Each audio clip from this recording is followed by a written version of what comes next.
Paramashivoham Om Nityananda Paramashivoham Om Nityananda Paramashivoham Om Nityananda Paramashivoham Om Nityananda Paramashivoham Om Nityananda Paramashivoham Om Nityananda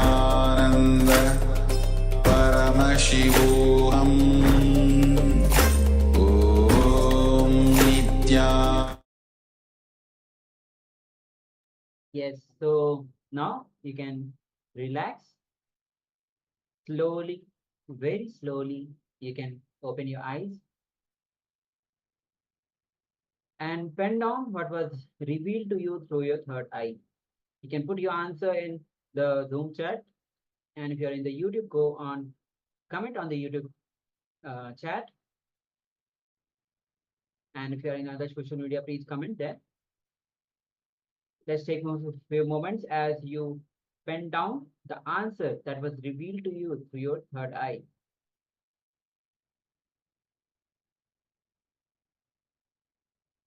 So now I'll be projecting you the number. Please verify the number which was revealed to you through your third eye.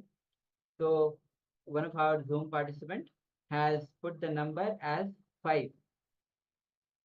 So let's see and verify that the number which was revealed and the number which was actually was matching or not. So let's see. So as you can see on your screen, the number is 653. So congratulations, those who have manifested. And I can see that Wing Singh has put the number as 5. So actually, the center number is actually 5. So congratulations, you have manifested to some extent the power manifestation. And throughout the whole day, we'll be doing the multiple power manifestation round. And this is a very good start. Now, this is happening through the third eye. So now we'll be entering into the second round. So go ahead, have the conference, chant Mahavakya. Now you can close your eyes again. Now we'll be entering into the second round.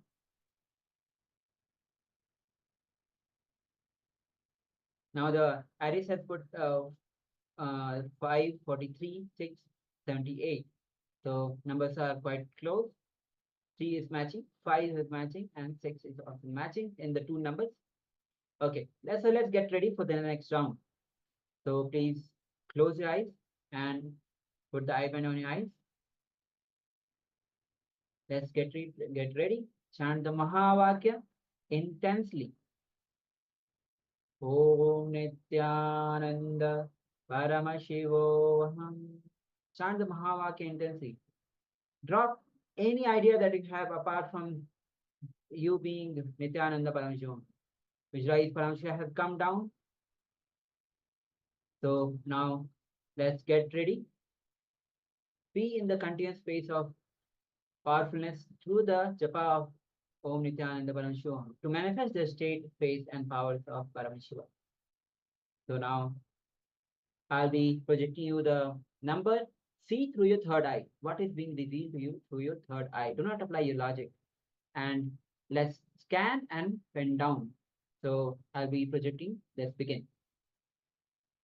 Om Nityananda